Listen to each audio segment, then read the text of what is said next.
You know, as I continue to cover the gaming industry more and more, especially on this channel, I fall into one of two camps on any given day. On one side, I literally loathe the industry. I almost despise it in some sense. And in some selfish way, I also want to have a second gaming crash. Hear me out on this real quick. We've seen so many publishers and developers make the exact same kind of game, especially in AAA, focus on nothing but live service products, and even then try to force those live service games onto users, even though people don't really want them and very few of them ever actually break out. The insane ubiquity and use of Unreal Engine 5 causing major amounts of stutters, horrible experiences, and the constant price increases that we see over and over again, not just in software, but also in hardware as well. And the thing is, those chickens will in fact come home to roost, because you can clearly see from November of last year that we saw a massive sales drop compared to an all-time low in video game sales and hardware and even software. So everything across the board has in fact been down. And then with all of that, I fall into the opposite camp as well, though. I'm looking at AA games, indie games, completely take over the entire gaming scene. Games like Clear Obscure Expedition 33 sweep the entire Game Awards. Everybody fell in line and understood what that game was about. All the ex-developers from Ubisoft making a title that Ubisoft would have never touched in the first place, missing out on users, game sales, and everything all of these companies want. Then you've got games like Hollow Knight Silksong, a game that's been waited upon for so long that it literally crashed Steam for hours and basically every other platform as well of people trying to purchase this video game. And the thing is, you would stop and think to yourself as a publisher, as a platform holder, as a developer, saying something like, hey,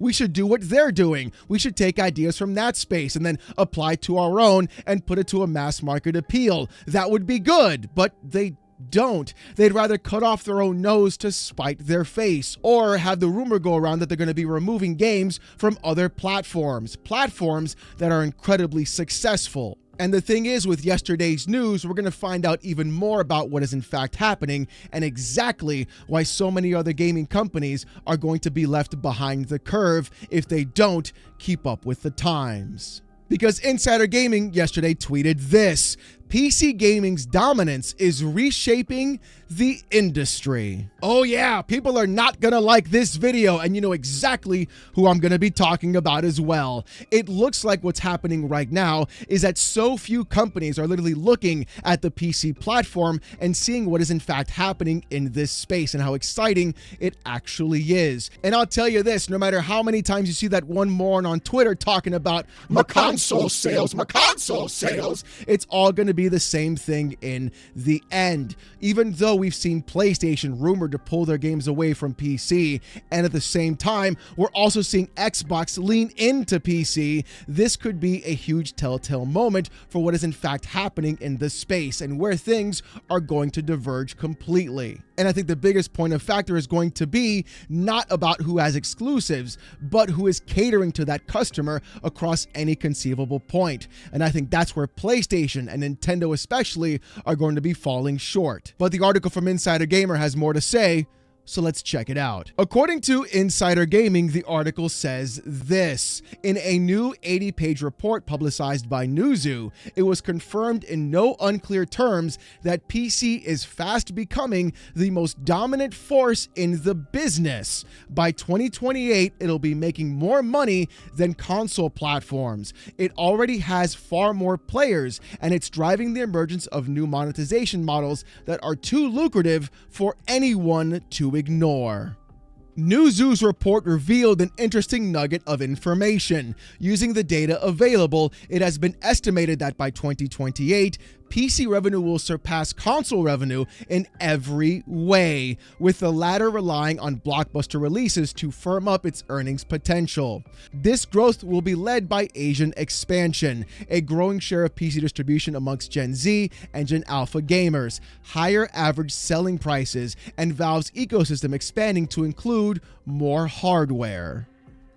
Now that is incredibly interesting about what's being said right now from Newzoo's report. The big thing though is PC gaming isn't without its problems. In fact, right now, we're seeing the RAM crisis impact basically everything on trying to build your own PC. Whether it's RAM increasing in price or storage or even GPUs, it's been very difficult to find anything at a comparable level. The difference though is I think what people are seeing is you don't have to have a monster PC to enjoy gaming on that platform in the first place. And also, like what was reported on top of that, the Steam Deck and Steam Machine are two great entry points that are literally right there for the picking for people to enjoy this open platform. And it's also exactly why I think PlayStation is making a massive mistake, if the rumors are true, like I said before, of them trying to pull away their games from PC. Now, granted, they're not pulling everything away, just the single-player tentpole titles, which are basically just one game a year, as they double down, triple down, and quadruple down on live service titles across the board. As more and more of those games continue to fail, the real question is going to be this: how long can PlayStation last doing this on a consistent basis and yet ignoring an entire market that this company has tried to do everything they can to screw over, especially with their behaviors the past few years? But there's more to this story, so let's keep going. The article continues by saying this: by 2028, PC could surpass 1 billion players, while console platforms will lag behind with just 688 million globally. Right now, the PC player base is floating around 966 million users, which put consoles to shame already, but it'll explode over the next few years given the expected trends. Newzoo also drew attention to an emerging trend that's seeing $30 and $50 games soar at launch, noting that sub-$30 games are thriving in the PC space especially. The dominance of breakout indie games constantly boosts PC's performance in that respect. It was noted that a painful trend still exists on consoles. The lion's share of all money made goes to the top 20 games in the ecosystem. But in the PC space, more than half of all revenue is attributed to games beyond that ranking. We're also seeing a structural decline of AAA-driven genres, which is no big secret in 2026.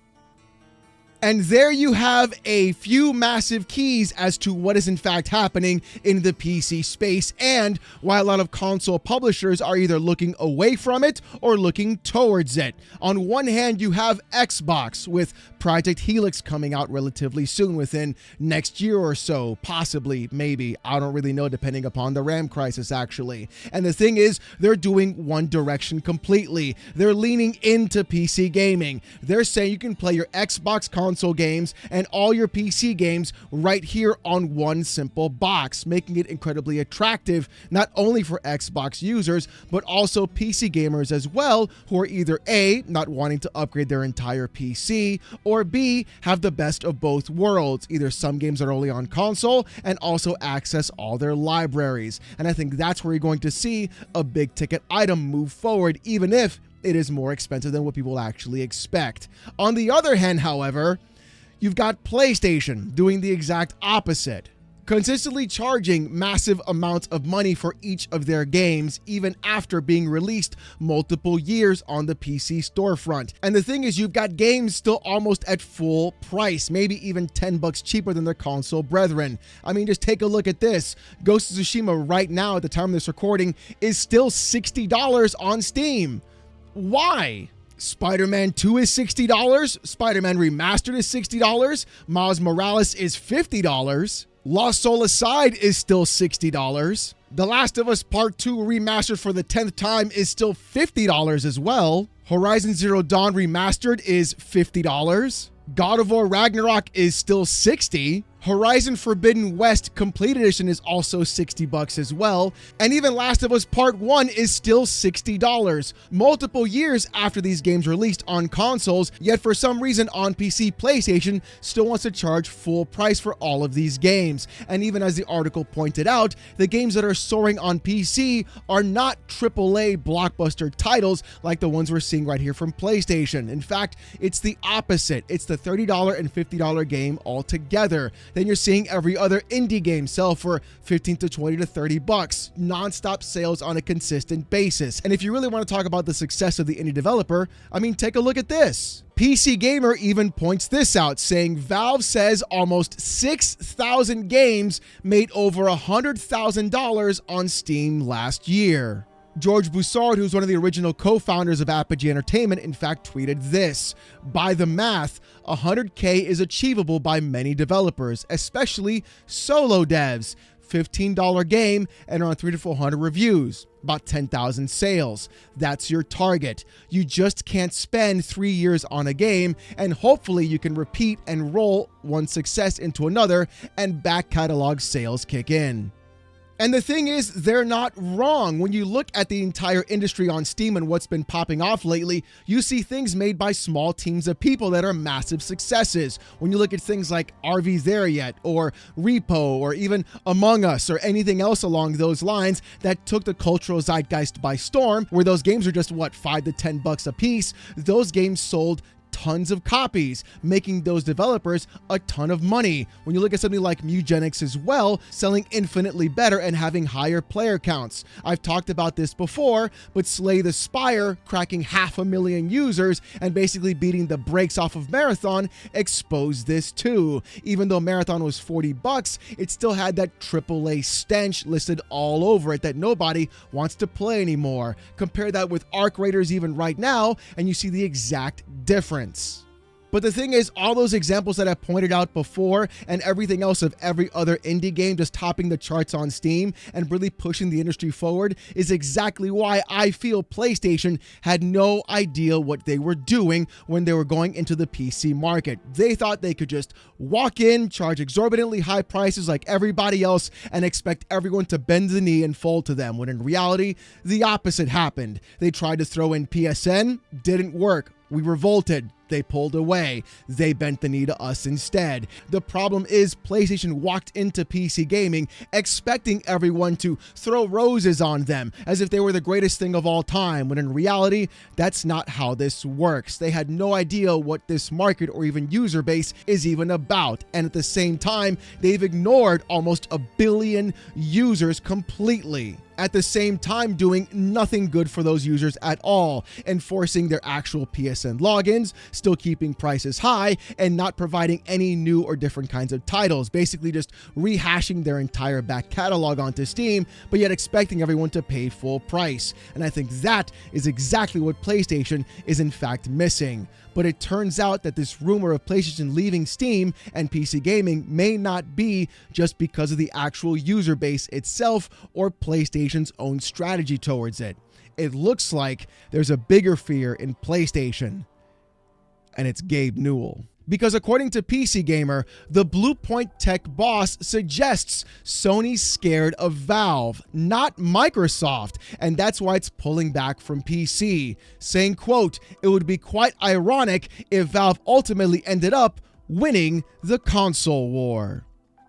Now, this is where things are going to get incredibly scary and even worse for PlayStation, especially if they don't understand the literal market. Keeping themselves contained to their 688 million potential users on console, unlike the PC space getting close to 1 billion or even crossing that very soon, it looks like things could be in fact going south for what PlayStation in fact wants to do. And they may be in fact feeling the pressure of what Valve is doing, even with the Steam machine itself. Now, granted, it's not going to be the most powerful console ever made. It's not going to eat monsters for breakfast, but what it does provide is actual consumer advocacy and proper ways for users to go through and have their libraries across multiple storefronts in one singular device. It's almost like Microsoft saw the writing on the wall and they said, we're going to do the exact same too, while PlayStation is doubling down on its own back end. And the crazier part is watching the fact that Bluepoint was shut down by PlayStation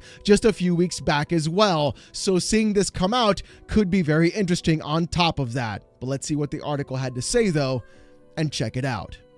The article states this: theories flew as to what had prompted Sony to make the move. Do its PC ports not make money anymore? Do they weaken the brand? Was the corporation scared off by Microsoft's Project Helix, its next-gen console that will, it says, play both Xbox and PC games? Maybe, maybe not. But here's a new theory for the pile, courtesy of Blue Point Games. Head of Technology Peter Dalton: what if Sony is actually scared of Valve, not Microsoft?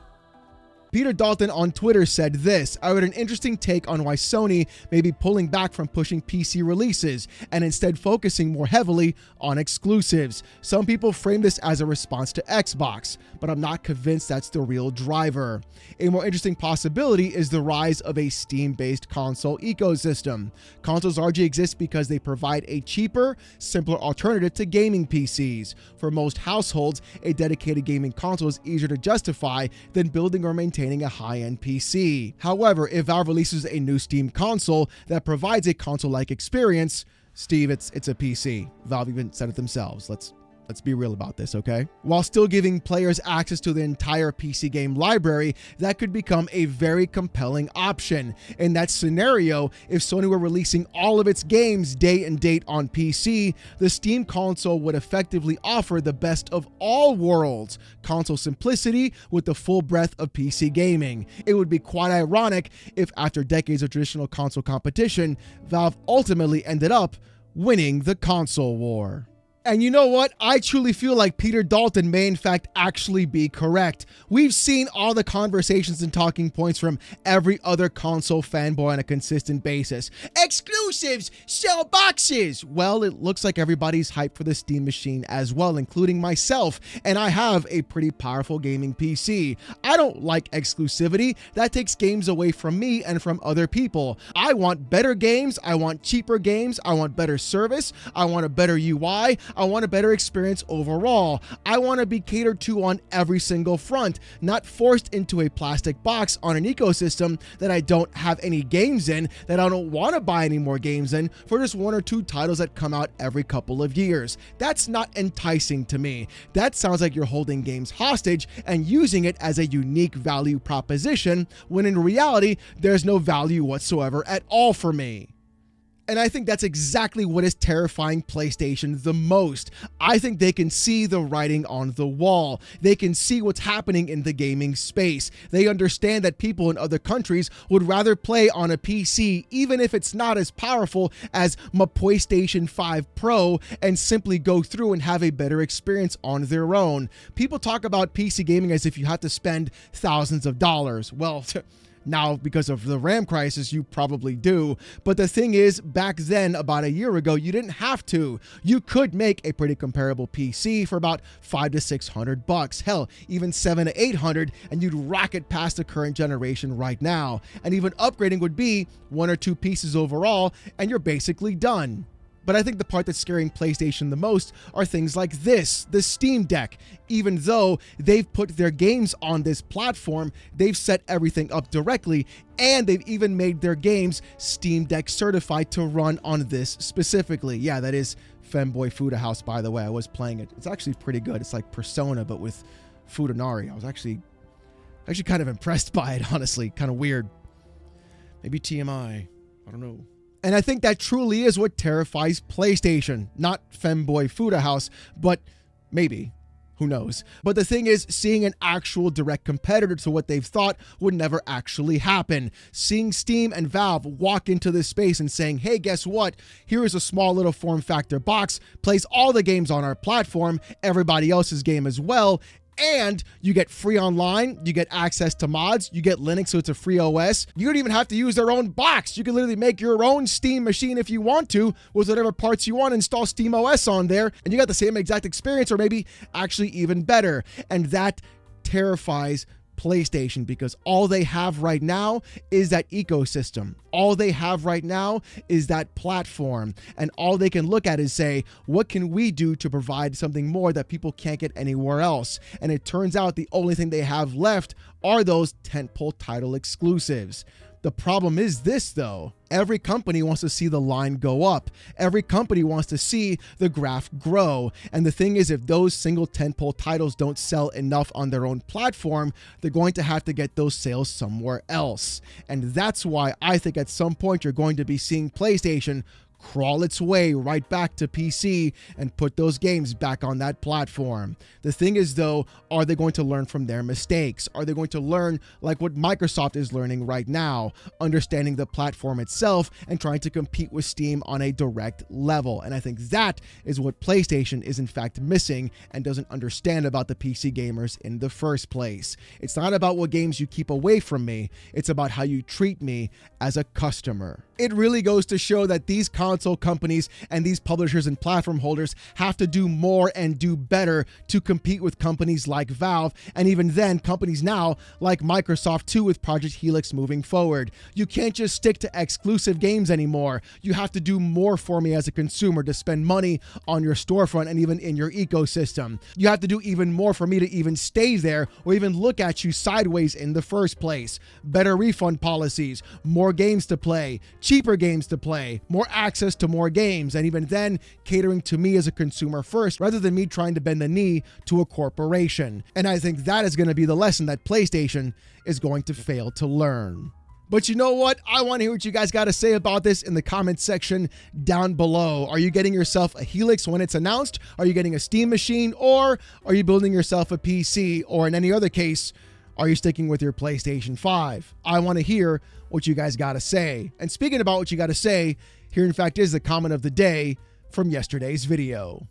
With Asher and Tropics comments saying, "This is exciting to me, not because Microsoft is taking PC gaming space seriously, but because if they actually do well enough to challenge Valve, they may just wake up a sleeping dragon. If Gabe can do nothing and win, imagine what would happen when he actually has to try." And Asher, that's exactly what I'm talking about. Imagine if PlayStation was more competitive on PC as well. Imagine if Xbox Helix does enough to push Valve over the edge and even push even further into what can be better for us as consumers. This would be actual competition for us, and not only by using unique value propositions like exclusives, but actual value for the user on top of this. And that is exactly how we win in the gaming space and how gaming gets better for everyone.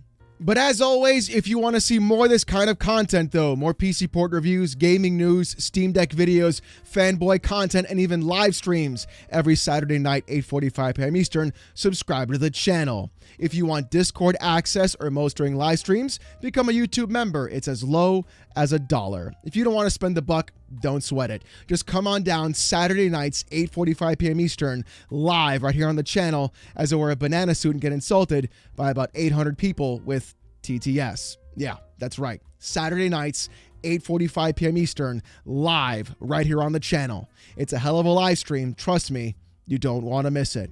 With all that being said, though, thank you guys so much for watching. Hope you have a great one, and I'll see you gooners next time. Peace!